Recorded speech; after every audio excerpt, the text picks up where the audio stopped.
almost impossible to eat homemade fresh squash and think negative thoughts, especially fried squash. And today I'm going to show you how to cook fried squash.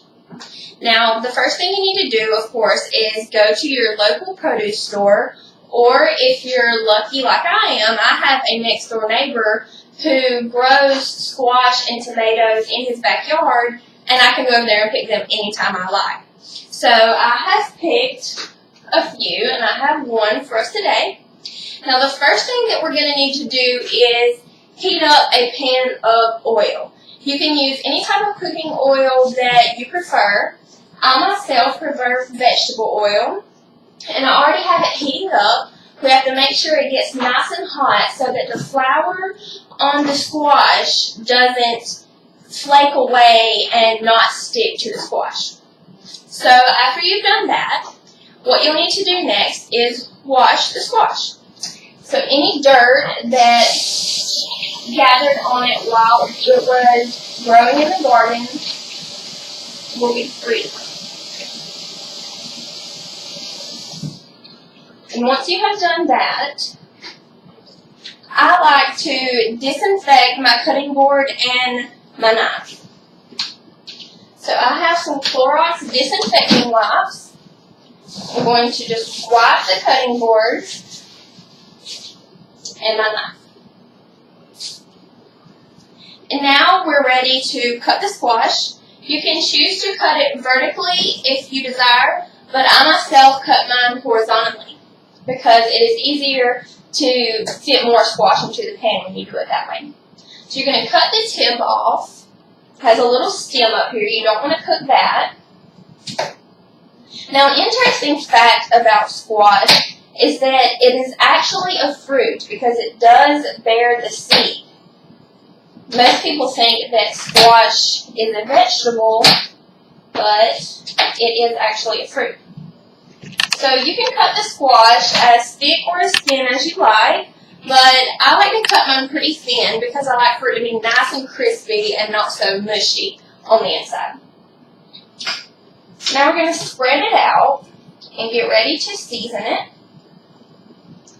You can use whatever seasoning you prefer, whatever you usually season your meat or your other vegetables with. I myself just use plain old seasoned salt and pepper. So, just want to put not too little, not too much. Make sure everyone can see.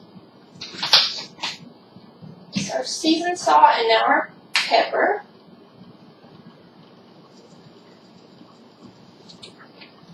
And once we have done that, we are ready to flour it.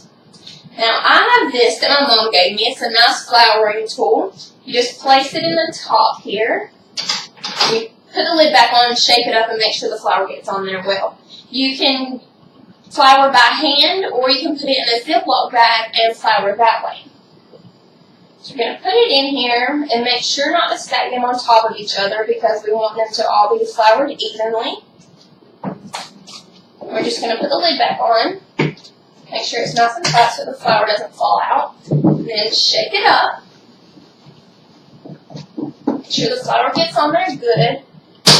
We're going to open it up and make sure that it is all evenly coated. And now we need to check the oil to make sure it is hot enough.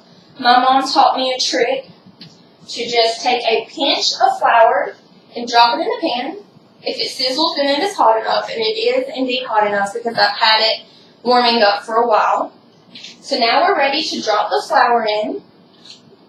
So you just drop it one at a time, being sure not to drop one on top of the other because they will either stick together and the flour will come off, or they will stick to the bottom of the pan. Now you can cook your squash for as long as you like. I myself like mine more crispy. So like I said, I cut it thin and I cook it a little longer, probably about 5 minutes on each side. And just want to make sure you spread it apart in the pan so that it doesn't stick together. Another interesting fact about squash is that the squash blossoms that the squash grow through are actually genderized. Some of them are male and some of them are female. The male squash actually produces pollen, while the female squash produces the actual fruit, like squash or zucchini or whatever will grow from it. Now, we don't have time for me to show you the whole cooking process, so I have some finished products. As you can see, this is the squash when it is finished. You want it to be nice and lightly browned. You don't want it to be too dark or too light. So that's a good indicator for when to take it out of the oil. Again, depending on how crispy or how mushy you like it.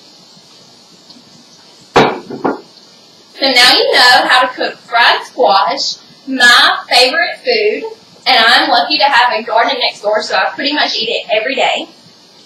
So again, if you decide that you want to try this, if you never have and you want to try it, or if I reminded you of how tasty it is, all you need is some vegetable oil or whatever type of cooking oil you prefer, some pepper and seasoning salt if that's what you like to season with. If not, then again, whatever type of seasoning you prefer. Some squash. Here are the leftovers from our squash. And you can use whatever type of squash you like, yellow squash or zucchini squash. You'll need a cutting board, some disinfecting wipes if you're picky like me, a cutting knife, and some flour. So now you know how to cook my favorite food, fried squash.